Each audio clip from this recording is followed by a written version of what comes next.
welcome to this episode. Good morning, good afternoon, good evening, wherever you're tuning in from. Today, we have Kevin Dixie from BioShock. Say hello, Kevin. Hello. Thanks for having me.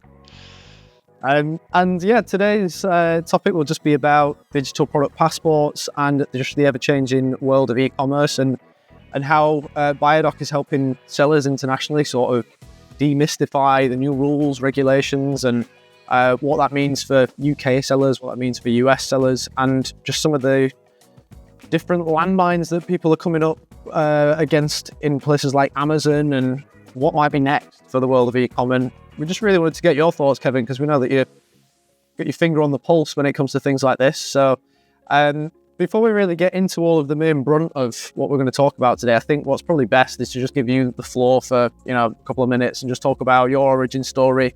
I know you've been around the block a little while, and this is not me talking about your age, but you know what I mean. You've been around the league a few times now. How many years have you got in sales? I know you've been doing marketing. Well, do you know what? It's quite a while. So, I've been in sales longer than most people selling on Amazon have been alive, probably, which is the sad thing, right? So, I guess so I was kind of thinking about this earlier, right? How long, and I keep getting asked this, how long I've been in sales. So my sales journey started before the internet was invented, which just kind of shows how old I may be. So I kind of started off in the early 90s. One of my first jobs, weirdly, was a human direct debit. So in those days, you'd have, if someone was paying for a life insurance policy, you had to knock on the door once a month, collect the money, like the 20 quid, their monthly payment. So, and then you'd kind of talk to them and understand what's going on and whether it's just crazy. And then you kind of, it all just goes so quick. It's like you blink and like there's a thing, Jose Mourinho, like one day I'm 20, the next day I'm, it's kind of like that. At one point I was a salesperson, again, early 90s at a Private Investigators, which was rather interesting. So Private Investigators, where I was kind of selling to insurance companies and stuff like that. So this is massively pre-e-commerce. The word commerce and the E didn't exist. So, you'd have a yellow pages in a phone and ring up and people were smoking in the office. You couldn't see from one side to the other, those kind of days. I stopped that because I kind of got shot at. But when I first noticed, we got shot at because the nature of the industry, it's quite a risky thing.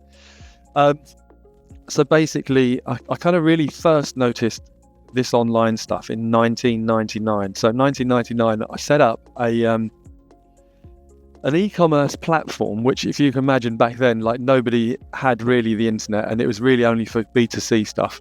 That's B2B, sorry. We used to use CFAX and things like that, wasn't it? Yeah. Well, faxes. We used to get orders on fax. Yeah, we had faxes, if you don't know if you remember, faxes and pages and stuff, and mobile phones weren't really a thing. So I kind of set this online ordering platform up for corporates to order things like stationery and stuff, it's in the days in the city of London. And we turned over like £500,000 in the first year in 99, and we were like, nah, this internet's crap, it's never going to work when you think about it.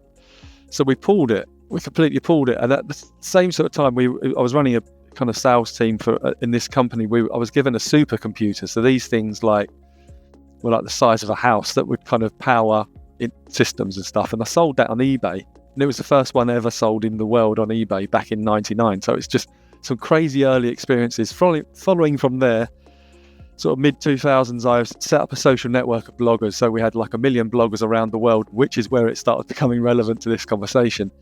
So these 1 million bloggers, it was a social network to enable bloggers to talk to each other and stuff. And it was pre-Facebook and pre-Twitter we started this. When Facebook and Twitter launched, the kind of business model was there to enable people to connect. They weren't able to connect before that. But what that did, it suddenly opened the door and unlocked the door really in the States, in the USA, for people reviewing products, right? So we had all these bloggers around the world, literally from countries I've never heard of, writing blogs, joining the power. And people reviewing products on blogs. We worked with like Dragon's Den 8 or Shark Tank as it is in the States. We worked with Dragon's Den. So a couple of weeks before products were invested in, we had to get bloggers reviewing these products so they ranked on search, right? So the products, that's just so they could be found, because SEO was crap then. So we were doing all of that, and then the business kind of started to pivot towards Amazon, because brands wanted reviews on Amazon. So these are the days when you could leave reviews on Amazon. So give a product, leave a disclosure. And we had millions of people, so therefore it was easy to get loads of reviews. And it was in the days when you could really rank products quite quickly based on reviews. It was great. So like I think maybe that agency was maybe 5-10 years in the workings, with partners with GS1 in London, and helps companies that were just struggling. So we weren't helping the Amazon power users, a lot of the guys watching this, my advice wouldn't be any use to these guys. But for the guys that just couldn't understand how to set products, how to get data, how to set it up on Amazon, that was kind of where that went.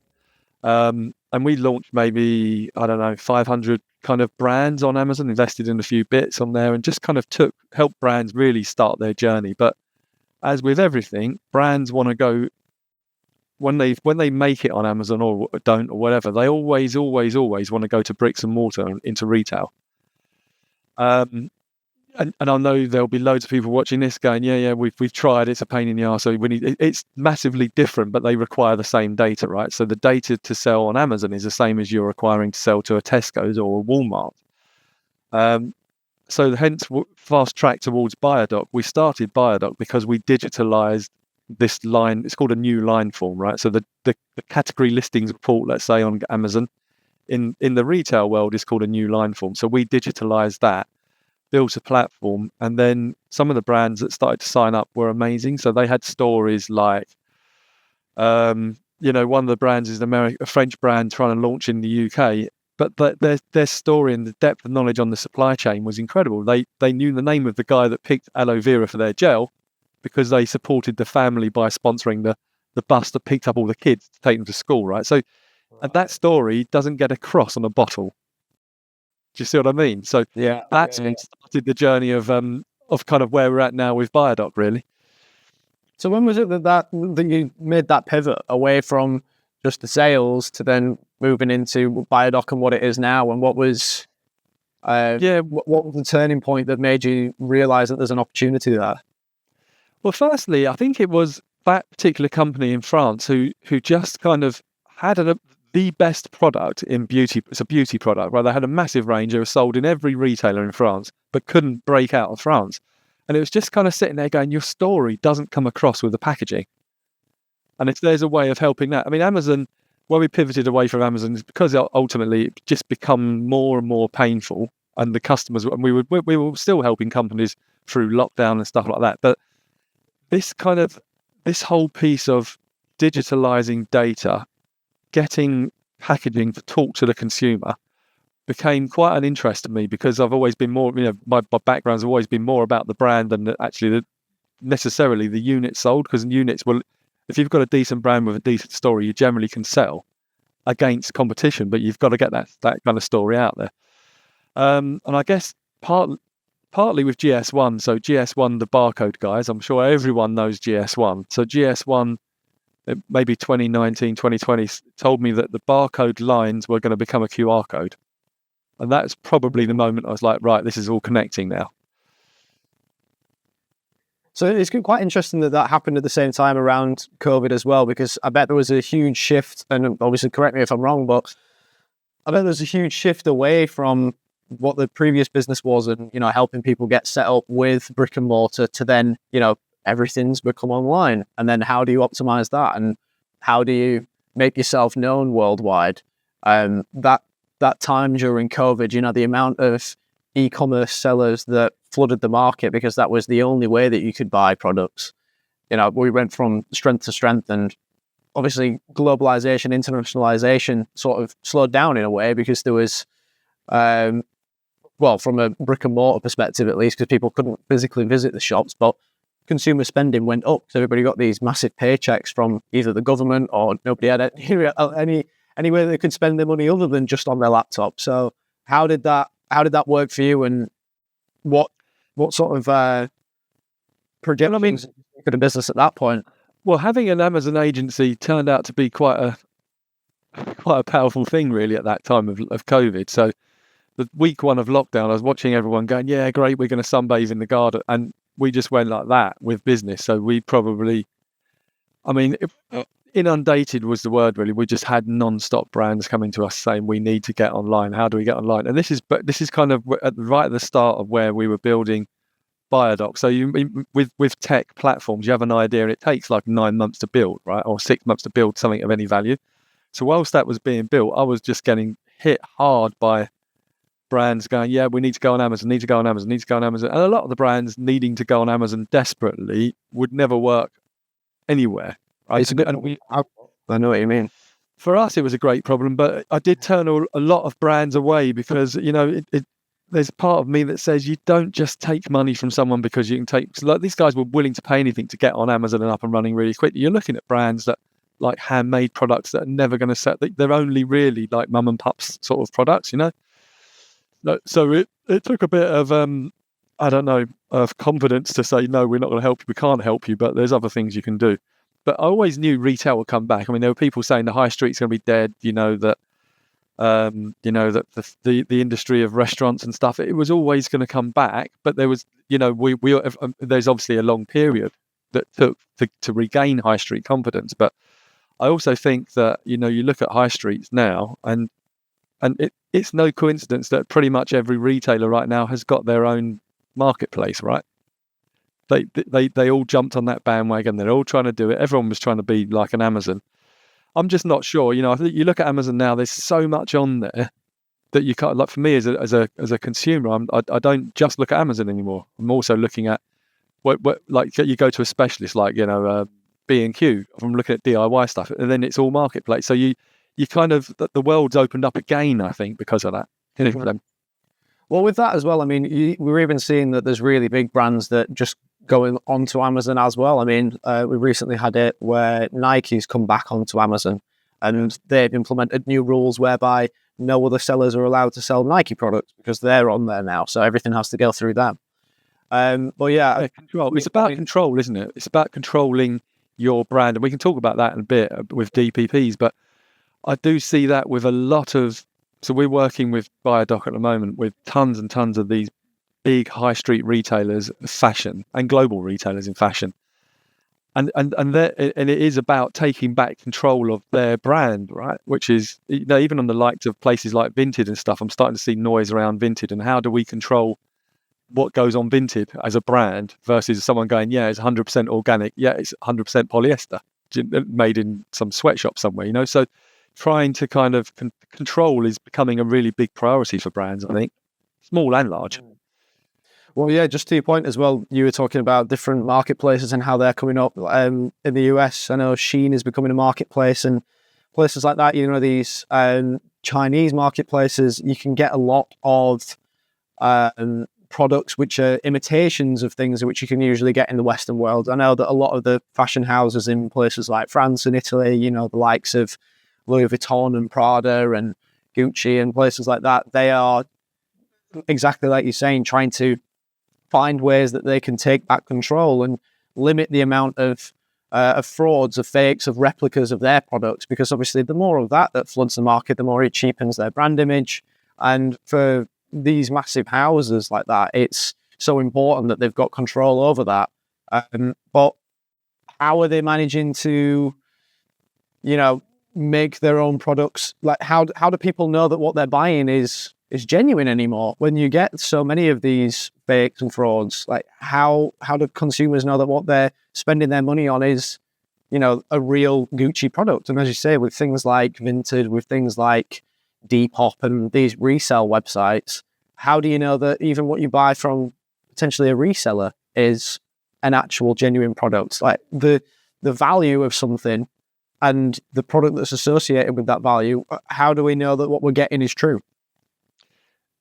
It's true. I mean, I don't know if you've seen it, but on eBay, they've got a team. I think I don't know how many there are, but I watched a documentary about it. And there's a lady who's like the godmother of sneakers, right? And she opens boxes up, smells them, touches them, and goes, that's real, that's fake. Like just they smack them on the table and stuff, don't they? Yeah. They go, oh, no, it doesn't sound right. It's not got the right sound. It's something off about it. Yeah. And it's kind of that, right? Which is where this QR code digital product, I mean, I'll talk about digital product passports in a minute, but it's where the digital product passport can help brands finally kind of stop this fakery, really. Because, I mean, there's a major, I won't say the name, but there's a major global brand, I would say mid-range kind of, almost luxury kind of brand that we've all probably owned something, or most people watching this will own something of theirs. They have a major problem where in their warehouses, original products come from manufacturers, factories all around the world, arrive in their warehouse, go through the whole system, get tagged if it's missing a tag, barcoded, etc., for the various concession shops and stuff that they sell it in, and to their own stores. Between leaving the warehouse and arriving at any one of those places, products switched from real to fake, right? Because someone somewhere within the delivery system or whatever is switching these products, right? And yeah, so it's kind of like there is a way of stopping all of that, but you've got to do it in a way that is effectively uncopyable, but also is really kind of almost embedded within the product. And that can be of any type of product, not just fashion, but any product can take this new tech, not only to kind of stop the fakeness, but also to tell the story better. And I think that's kind of where we're seeing, I mean, ultimately all of this only works with regulation, global regulations, EU regulations and stuff. That's where all of this really starts happening. So I think I did a webinar earlier this year with you guys, and we were talking about QR codes, digital passports and stuff. And I was saying, it could be too late for some of these fashion brands to be ready for this change. But it turns out most of them have done exactly as I said or I knew they would do, which is wait till the last minute. So at the moment we are inundated with brands going, oh crikey, we've got this law coming. So it's kind of like stepping back of it and thinking, how do we as a brand firstly embrace regulations and laws, but also take this first opportunity of doing something good for our own brand, which is verifying that it's real? Because I don't see it necessarily as a luxury problem. I think, if you're a startup and you've just invented a really cool product and it starts selling well on Amazon, as I know, that it's going to get copied and the market's going to get flooded. So actually, how do you say this is the original version? This is the one that's had all the money and all the investment put into it and the time. Yeah. I've got two questions just off the back of that. So firstly, is that going to be a really cheap way of somebody managing their IP? Or is it going to be a really cheap way of being able to do trademarks? Because I think one of the things that I speak to in particular about different sellers that approach us, and they talk about, I've got this product and it's unique, but getting a patent in the UK is obviously one expense, but then taking that worldwide, into all of the countries across the world, that's a much larger expense that a lot of brands don't want to foot the bill for that. So having something like a digital product passport, what does it look like, I suppose, is the main question for anybody that doesn't know already, and they've been sat here listening to this thinking, I have no idea what that looks like. Is it going to be just a QR code on a label, or is it some sort of like blockchain authentication for a product, or how does it work? Kind of all of that, really. So a digital product passport, I mean, the kind of phrase is it's kind of a digital record, let's say, about that individual product. Well, it can be, and it should be, in my opinion. So the QR code is just one way to kind of deliver that information. So we've got NFCs working, RFIDs doing the same thing. So where it works really well is when you've got the QR code or whatever the technology is delivering that, it works alongside a barcode, so it can work for manufacturing, for warehouse tracking, etc., etc. But what it does is it takes all of the data behind the product and displays it to a consumer in a way that makes sense for the consumer. So the way we deliver it is through tiles, so information tiles, and we find that customers prefer it that way. In fact, we've done a massive study on this, but customers prefer to be delivered information in a way that suits them rather than suits the brand. So a lot of the time you go to a website, and if you want to find out a sustainability story, for example, you've got to scroll to the bottom of the page, and if they've got Shopify things, so you've got all the products coming down, you're scrolling as fast as you're scrolling, products are arriving. Right at the bottom of the page, you've got sustainability story, and you can look at these brands, and they've put so much effort into it, but it's not front and center. It's like there's no mechanism to tell that part. So the digital product passport, ultimately, the legal requirement is in 2027 or 26, actually, products with batteries and things like white goods need to have a QR code that tells the consumer about the product. So how to repair it, how to reuse it, supply chain information, composition, etc., etc.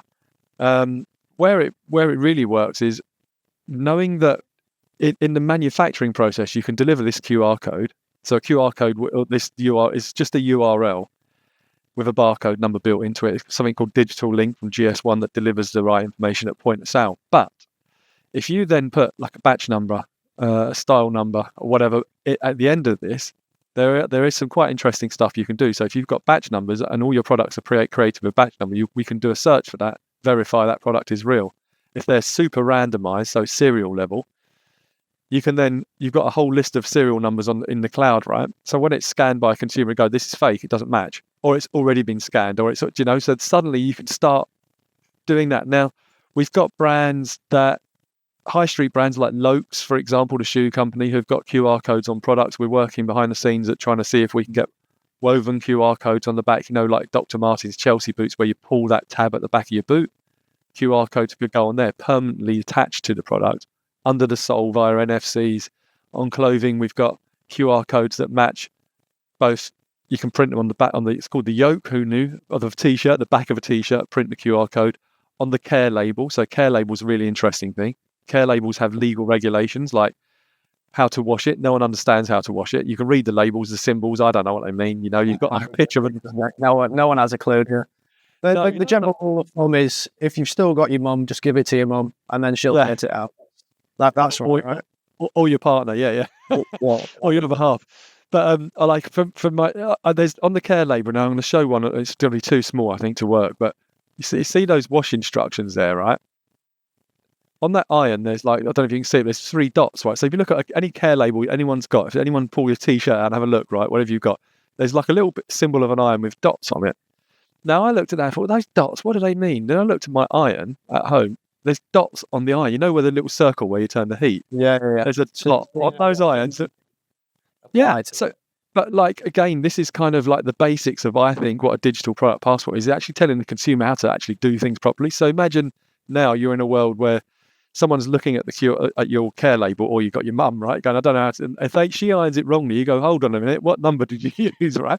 So it's actually kind of not only protecting the brand, but protecting yourself from consumer mistakes. But there's other things you can do with digital product passports, I think, are really useful. So, you know, recently there was a thing, sort of Easter time, with Tony's chocolate had the possibility of pebbles being in the bars of chocolate.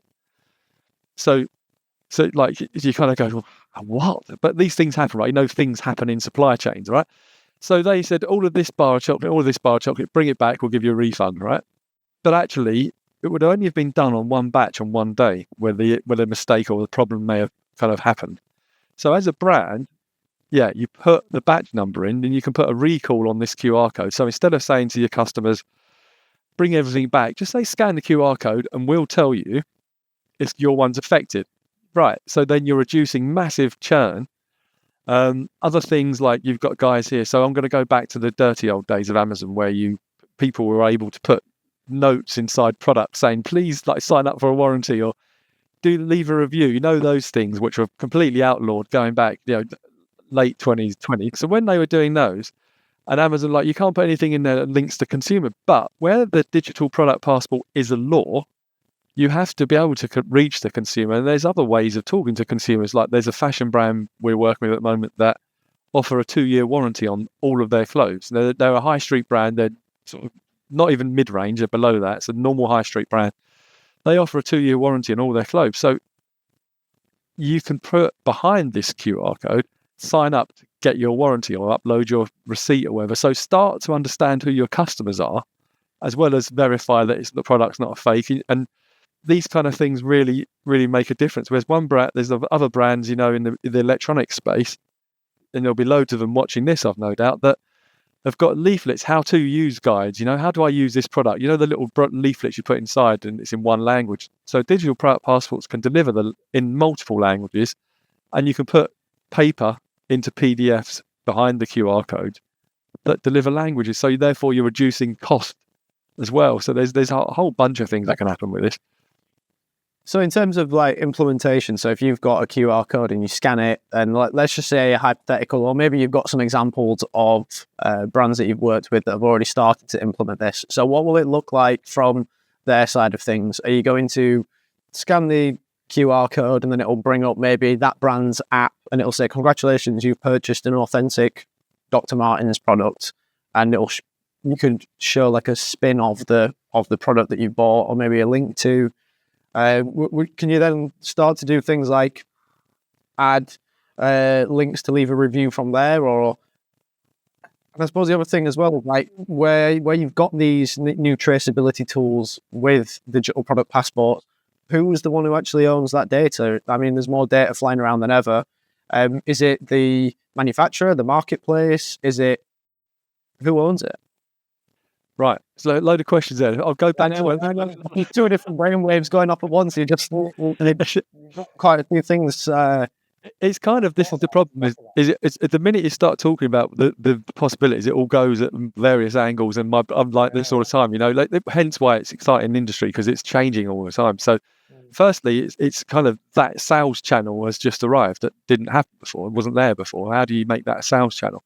But I think who owns the data? So if I talk about a kind of a new, so you're an own brand product, right? So we work with one of the biggest beauty brands in the world, and I'll show a picture of what they've done before and after, and then I'll talk about who owns the data, because that's kind of what a product would look like before. I know I did this in a podcast, QR code, so that's compliant. They've opened up retailers. Now, you can see that they've reduced all the clutter on the back, right? Much cleaner. But now this is being scanned in like 105 countries, in all the languages. They own the data, so they can see what towns, what cities, what tiles are most clicked on tiles. You don't know who the customer is until you force them to do something or want them to do something.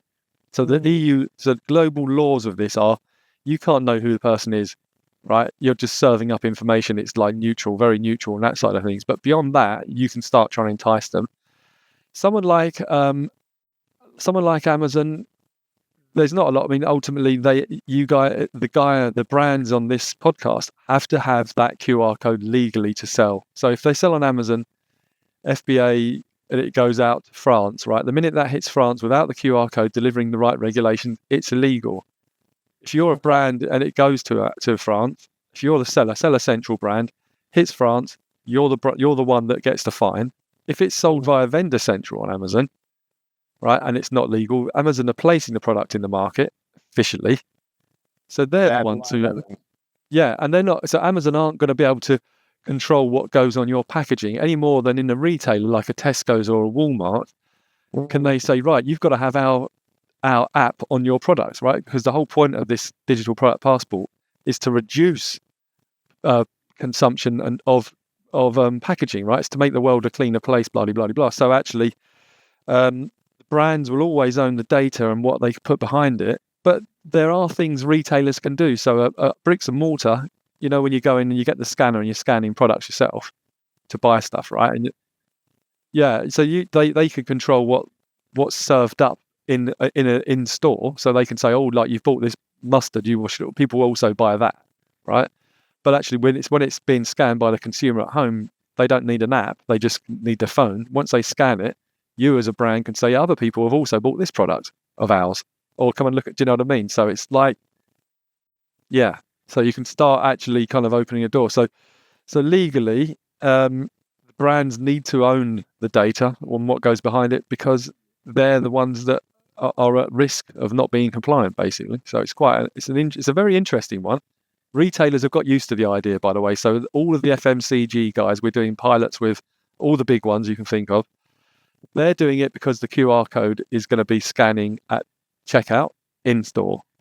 Amazon are currently working on their own brand products just because these laws are coming and they know they need to work fast. So at the moment, Amazon really are struggling with, I think they're struggling with things like the recycle code law. I don't know if anyone here has heard about these recycling logos. You need one for France, Italy, Spain and Portugal. They're all unique. They're all about the packaging on that product. So Amazon have kind of bypassed it, saying, here's a logo on the back of the brown box you get from Amazon when it delivers stuff. What goes inside, they're kind of going, I see it as they're saying it's the brand's fault, not ours. Yeah. So actually, it's really important Yeah, and it's really important for brands to understand that these laws are law for the consumer to understand more, but actually they're law. They're the same law as, the FDA requirements and all this kind of stuff. These laws are there now live. You just got to. It's quite easy to comply, but. So with that, then, I mean, because obviously you speak to a lot of different brands, how do you feel like the general consensus is behind closed doors? Do you feel as though all of this regulation compliance stuff, and it seems as though the majority of it is within the EU, and from the people that I speak to, the majority of them have got a bit of a negative perception of the EU because they think it is, bureaucracy central, it's full of regulation, it's really difficult to penetrate.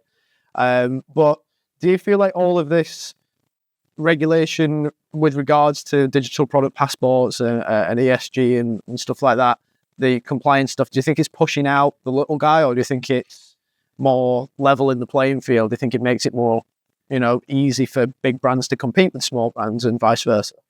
You know what I've seen so far is that the big brands have got the usual red tape and bureaucracies in place to slow their take up of all of this down. So, like, again, the big brands right now. I was talking to you're talking about your Chanel's and all this lot earlier. So there's a brand like that. I was in their I was in Bond Street and meeting one of these brands recently.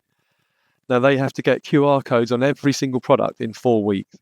Every unique QR code on every product in 4 weeks because their spring summer stuff is signed off.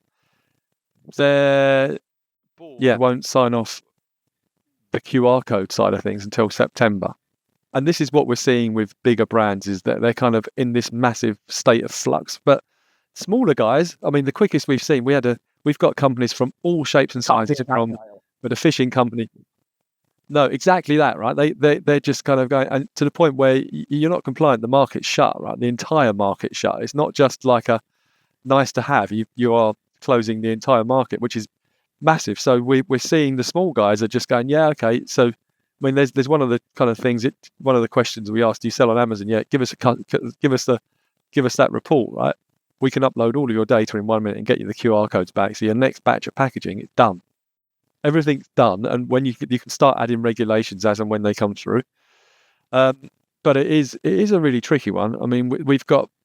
So we've worked with brands from food to drinks to beauty to clothes to shoes to electrics, fishing. I mean, fishing's another one. Anything really, and it's just really strange the amount of brands that haven't got the just these French recycling logos is just it's called a tri-man. So if you Google tri-man, like triathlete but man, tri-man, that so many brands don't have them. And I was talking to someone who's working for us at the moment who was in a shop in Paris with their friend owns like a boutique, and it was kind of I can't tell the name. I'm trying to get permission to use the name of this brand, but they had a police raid like literally during the day where they grabbed stuff and went pulling products off shelves going, this isn't compliant and here's a fine, because they're going to look for the big brands to find ultimately in the bricks and mortar side. So with that then, I mean, how are you helping people who want to get involved with the French market in particular? And like, if this tri-man label is something that they've just dropped, then dropped is 22. What it's one of those things again, isn't it, where like the regulation in this space changes so often, and just as you were saying earlier, like right at the beginning of our conversation about COVID and how that affected things, and then here we are 5 years later, and in the same breath, like COVID feels as though it was yesterday, but it also feels as though it was years ago. So much has changed during that time, but now we've got, like you say, things like digital product passports and tri-man labels. But where do you see it going in the next, I was going to say 10 years originally, but it might be too much of a far off vision to even project, because like I said, there is so much that is going to change. But let's say 5 years, where do you think things will be by the time we get to 2030 in this space? There's kind of a timeline there already. So what you've got on the EU timeline, so we're talking about it's an EU problem, but it's not. So we're working with DEFRA in the UK. This is coming to the UK. We're also working in the States, and there's 16 states in America that are going to adopt similar, if not the same, as the EU DPP.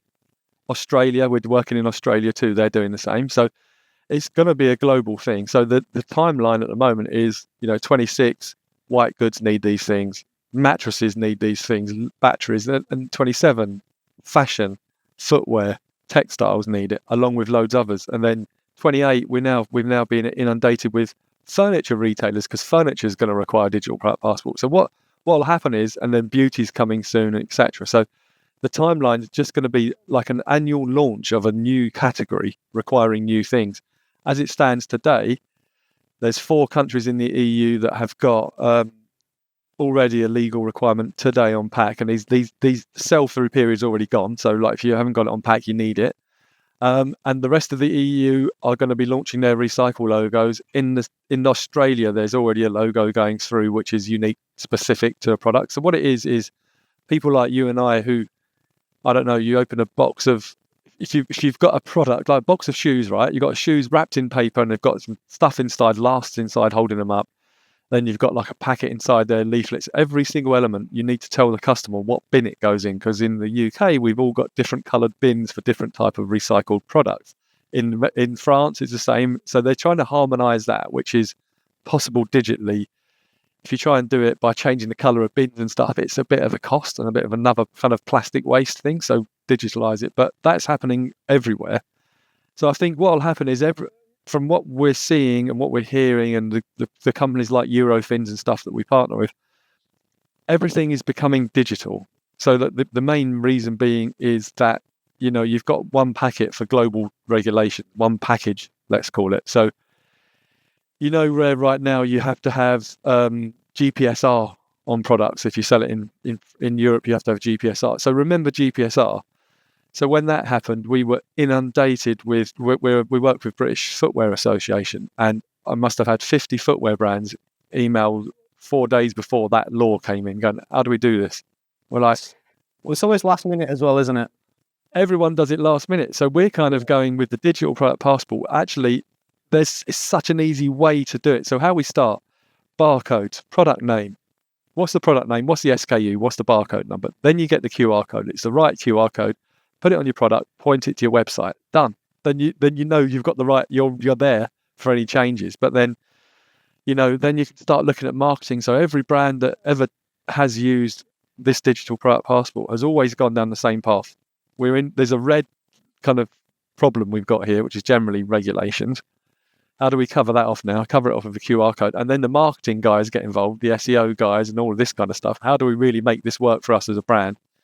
And then take it down from there. So it's like they turn it into a sales channel. So what we've created is like a tool, but everyone else is using it and turning it into something different. And that's where it becomes interesting, really.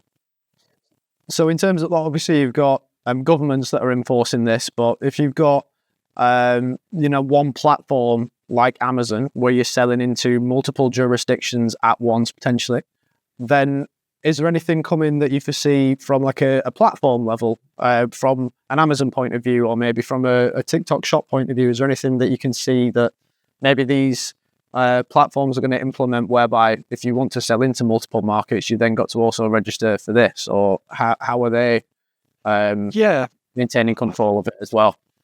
Well, I think that retaining control is a really tricky one for a market. I wouldn't want to be a marketplace right now, actually, because I think it's quite tricky to maintain. So I think the first step they did was when, a few years ago when they required GS1 barcode.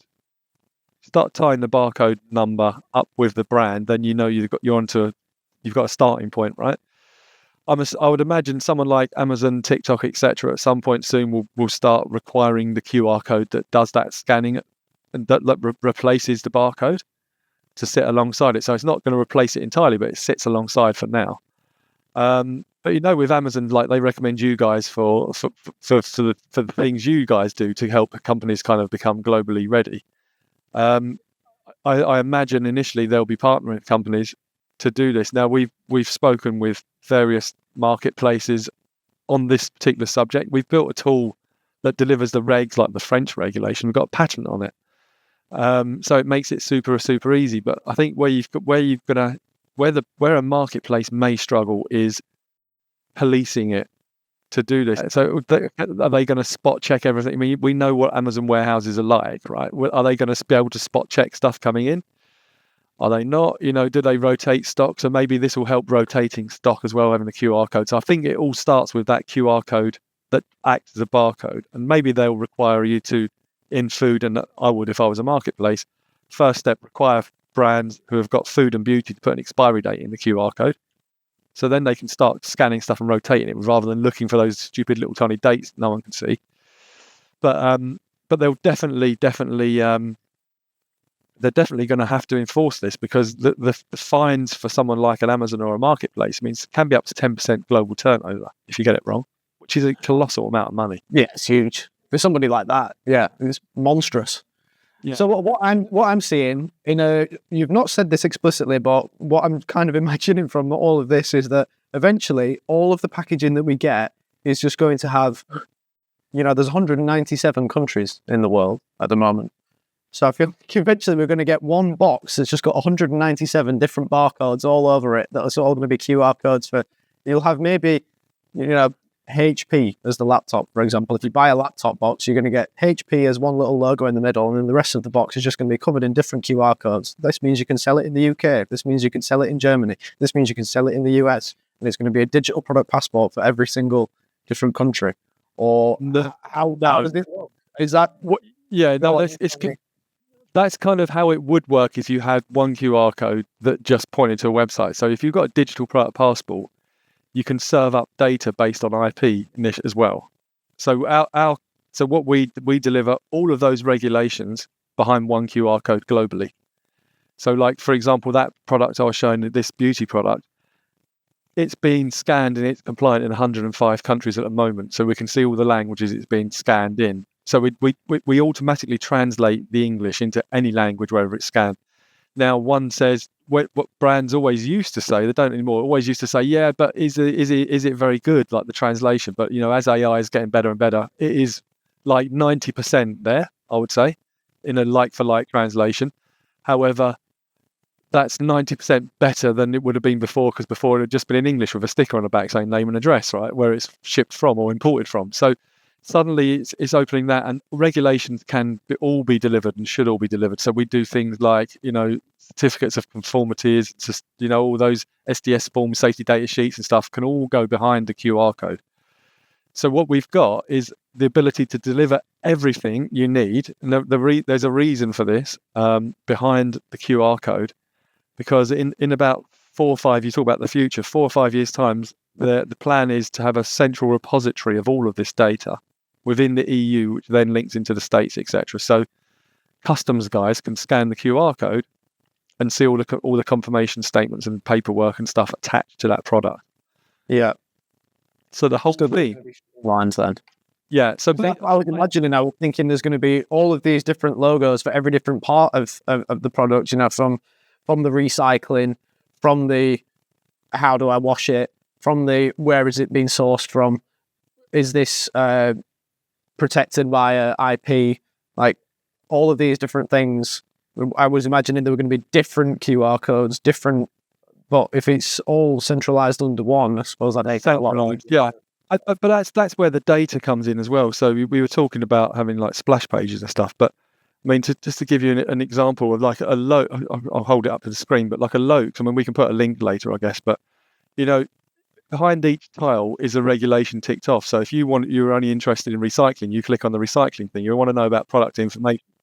So actually it's there in multiple languages. And again, it's just a QR code right now on the packaging, which will get you compliant. So we've got brands that by being compliant just behind the QR code have managed to open up like 5 retailers, opened up places like Zalando. You can start opening up marketplaces by showing compliance behind the QR code, which is interesting. So if you were starting again, let's say, so if you were, because you mentioned just a minute ago about if you were a marketplace, you wouldn't want to be involved at the moment, you wouldn't want to be running Amazon today. So let's put you in the hot seat. So if you were starting your e-com journey again, or you were starting in 2025, what would you do? Would you be a seller? Would you be a service provider? How would you navigate where we're going at the moment? What do you foresee are, and I know I'm going into it with a lot of different questions again, so you can just pick the best ones out of this, But what do you foresee are some of the pitfalls, or what do you foresee are some of the opportunities for people who are just starting with e-commerce in 2025? What would I do? I think firstly, there's a massive thing coming, and it's going to be required for pretty much everything consumable, which is the right to repair. It's already law across the whole of the EU, and it's going to be law in the UK and everywhere in the world. And it's all because of this 2050 kind of ESG stuff, right? If I was doing something today, starting from scratch, I'd probably be very, very carefully looking at repair, how to automate repair across multiple industries, across multiple products at a high street level and online level, because that's not going anywhere. And actually, pretty much everybody is not able to offer that as a service right now. Yeah, I was creating products. I've seen some of the big brands adopt that. I mean, again, I feel like all I'm doing here is just name dropping different ones, but I've seen that with Patagonia. They're one that's exactly championing that. You can go in and any items that you get from them, they'll go and put patches on it and stuff like that to make sure that it is, Nudie Jeans do that as well. But also, I mean, I'm gonna do my little name drop. So Lokes, who we do work with, so this is their shoebox, right? You might, no, I don't know. Oh yeah, I found them there. No, so you imagine, right? These guys are on there. So this is where it actually becomes interesting for brands. So these guys are on. They're sold in every retail, or every, like, I know, Harrods and all this kind of stuff, John Lewis. They're also got their own stores, right? But what they don't know is who the customer is, which is the same for everyone. No one knows who the customer is. So they're compliant by having the QR code. But actually, if they sold a pair of shoes, I'm going to say John Lewis, right? It could be anywhere, like Selfridges, whatever. If they sell a pair of shoes there, to get your shoes repaired, you don't know about it. So a great call to action could be, scan here to get 50% off your first repair because they offer repair in their Northampton factory. So if you offer repair, put that front and center, sign up for it. So suddenly they know who the customer is, they're offering a service, and they're compliant by law for doing those three things that people don't really understand is law. We don't need to know it's law, just offer it. So that's got to, but then, targeted future sales and ad campaigns and marketing. Oh, it's summer, do you want a pair of our sandals? Do you know what I mean? Oh, it's winter, wear a pair of boots. So it's kind of, you can then start understanding, because I don't care who, aside of FMCGs, no one really knows who their customer is. You go to a retailer. When was the last time you went to a retailer and had a club card, or had a card that tells them who you are? It's really quite rare. Well, that's why a lot of them now do electronic receipts as well, isn't it? Sometimes you'll go into a shop and you'll go and buy something, and they'll go, "Oh, we don't actually give a paper receipt anymore," and they try and position it as though we're saving the planet by not giving you any, by not deforesting trees to create paper. But really, what they're doing is it's a data collection tool, isn't it? They're saying, "Give us your email, and then we'll sign you up to constant offers and things like that." So there's all of these touch points now where they try and collect your data so that they can keep you as a future customer as well. Exactly. And I think that's probably the most important part of this kind of whole revolution, or whatever you want to call it. But that QR code thing is going to offer brands an opportunity. So what would I be starting today? I mean, I would probably, it'd be too late to start another BioDoc today, but I'd be certainly looking at this whole space, because that is a space that is just going to get harder and harder. Like, there's a lot of supply chain mapping companies. So I mean, if you're, I probably wouldn't start in the footwear world right now, because it's quite hard to map supply chains in footwear and clothing. So maybe maybe, I don't know. But if I were to start a product today, it's a great question. You've got to. I'd probably start something that's super, super sustainable, actually sustainable, not just claiming to be sustainable, because your story is going to unfold really quite quickly nowadays. So you've got to do it properly. But looking at Dragon's Den, or to our American friends watching this, the Shark Tank, there's someone in the UK called Deborah Mead, and she only invests in really sustainable products. And she's right, because actually, as we go down this path to kind of the future of cleanliness and sustainability, brands that win, like your Patagonias and stuff, are always going to win, and they're going to only grow. Like, these brands are winning for a reason. So Vivo barefoot shoes, they now refurbish shoes. So if you've got a pair of Vivos, send them back. They call it a Revivo. They'll refurbish those shoes and sell them as a new product, but refurbished. So they're getting end-of-life products, remanufacturing them. So new sole, new tongue, and they're selling them. So you send your shoes back. Let's say you get 20% discount off a new pair because you've sent them back. They then have a secondary product to sell. This is the space that law is saying you have to provide. So I'm all in this space, which is what we're doing. So we're buying up at the moment. We're looking to acquire a number of companies in this space and we partner with, like, along with yourselves, we partner with like 20, 25 companies, tech startups. We work with some global businesses in this space too, some like 10 billion turnover companies, to kind of bring everything together, because as a brand, you need loads more than just a QR code, right? You need all these services as well to sort of stay alive. But actually, that's where I think that's the industry I'll be looking at, is this sustainable thing, because it sounds all holistic, but if you've got to tell people about it, you can't lie eventually. Yeah.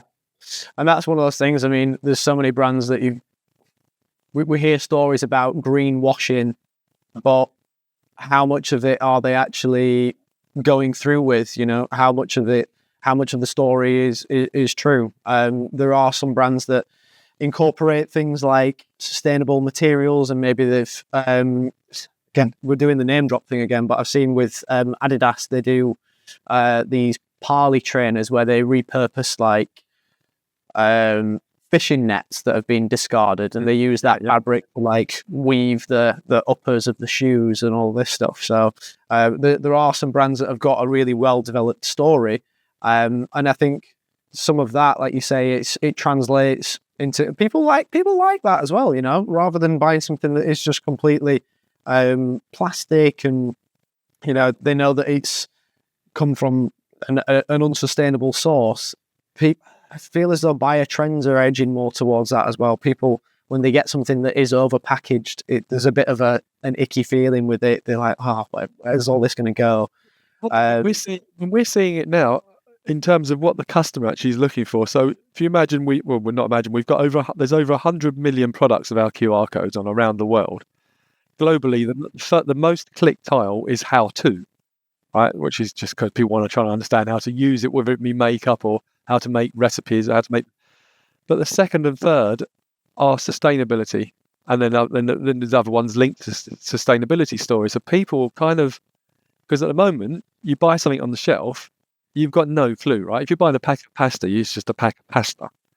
But actually, if that pasta, I should say for those American, but pasta, right? If you buy a pack of pasta, you can tell the story behind this QR code. So actually, where I see the future, I mean, if there's marketing companies watching this, and I mean, I would be right now thinking about how we as a marketing agency start looking at the possibilities of this digital product passport or the QR code, and how to turn this into like a massive new channel. So we've done pilots with, I'm going to name drop as well. We've done pilots with Google.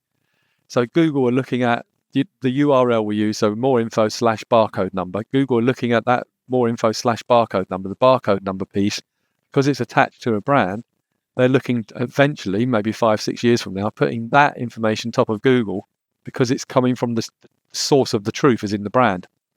So right now you might serve up Amazon, I don't know, Walmart, Tesco's, whoever, as the top whatever on search, and then the brand somewhere in amongst that. But actually on the right hand side of Google search, or when we've got AI telling us that what we want to buy, the source of the truth is going to come from the actual brand inputting the product data behind the QR code, because it's on the pack, it's stuck on the pack, so it's got to be the source of truth. So there's some really interesting stuff going on a daily basis at the moment. It's growing, it's moving so fast, it's ridiculous, but it's fun.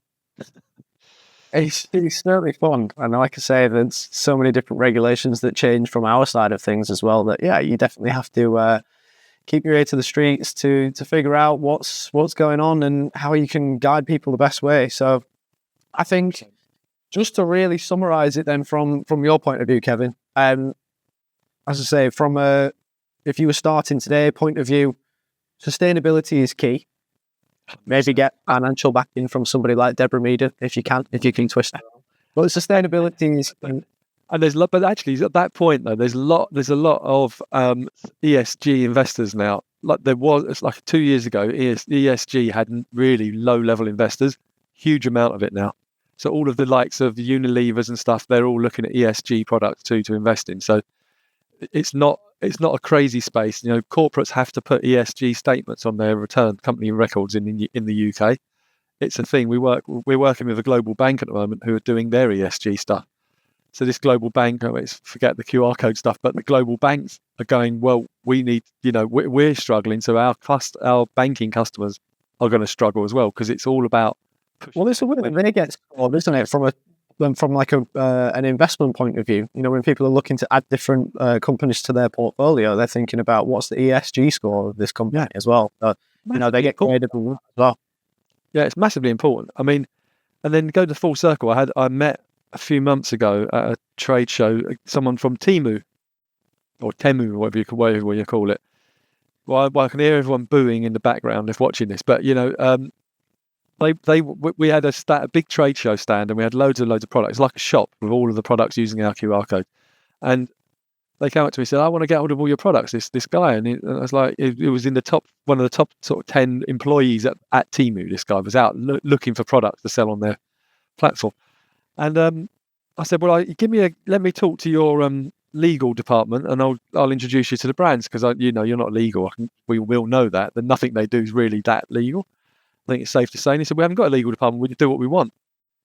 Right, straight from the horse's mouth. And you're kind of going, yeah. And this is what's happening. All this sustainability, the ESG, the change of packaging. It's all because we've got to stop this fast fashion, fast stuff, right? And actually having it, we can't have stuff with just a chuck it in a bin, end of life. It's got to be. It's a bit holistic. I mean, I'm not saying we're here to change the world by any step, but this is what the whole thing's about. So, going back to what you're saying, sustainability is where you have to start as a product right now, I think. Yeah. And the thing is, there's so much in what you just said that I want to dig more into, but I'm not going to, because I feel like it's the sort of topic that we're going to definitely mention across other episodes within this. Yeah. All sorts of stuff about, the import rules and the fact that there's different what's the word? How like different countries are changing the minimum amount of products that you can bring into the country before it's charged, and import VAT, and how there was like the de minimis rule in the US, and how we've got OSS and AOSS in the UK, in the EU, and how there's minimals there. But then obviously all of these goods that are coming in from places like Shein and Temu, how often, because they are low price products, they fall under that amount, so there's no VAT that's being charged on them, and all of these different things and how that's changing. But that's one for a different page. I tell you what, I can leave you with one thought. Okay, on Shein, particularly Temu is just it's what it is. But Shein is an interesting one. They own supply chain. Shein, they own all their supply chain. If they need to do something that if the law changes, these guys can change everything that day to comply with law. So it's just one of those ones to think about, because I've always viewed them as in the same boat. We host a monthly event in London, like a sustainable event. People come from all shapes, government and brands, and all sorts. And someone was saying, well, they own an entire supply chain. To be honest with you, they could be the fastest mover to comply with, but they don't, because no one's really policing them. Because you're right, they sell direct to consumer, but they own supply chain, so that's quite an important thing as well there. But anyway, one for thought. Well, but no, like I said, I think there's a lot of that in that I want to touch upon, because it's really interesting stuff. But I feel there's going to be other people who let the experts talk about it. Yeah. I don't. This has been amazing, by the way, and your insights on sort of ESG and digital product passports and how that part of the e-commerce world is changing. I don't know anybody else who's going to have that level of knowledge and expertise on it. So I'm going to take this time to say thank you for coming on. And no, it's really insightful what you've got. But there's so much there that I want to dig more into, that I don't want to use all of my ammunition now. Do you know what I mean? I could talk to you all day about this, but now it's been great. Oh yeah, anything else that you want to mention just while we're on here, and then we can wrap it up? No, not really. The only thing I would say is if any brands are struggling with kind of anything we've spoken about, we do webinars and stuff like that, and we're just here to educate, really, because actually there's so much education required.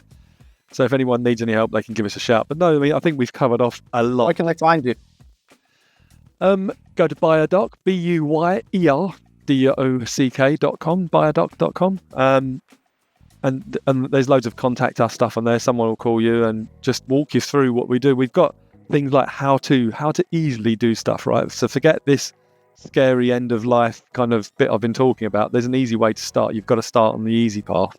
But I think it really links in with what you guys do out of Ask as well, because there's so many compliance areas that can be brought towards the consumer side of things. So we're just looking at that piece, what do we do talking to consumers? But there's so much more to it. It's crazy. I know, absolutely. Well, listen, like I said, thank you as well, and I'll speak to you again soon. But thanks for coming on, Kevin. My pleasure. Thanks for having us. Cheers. All the best.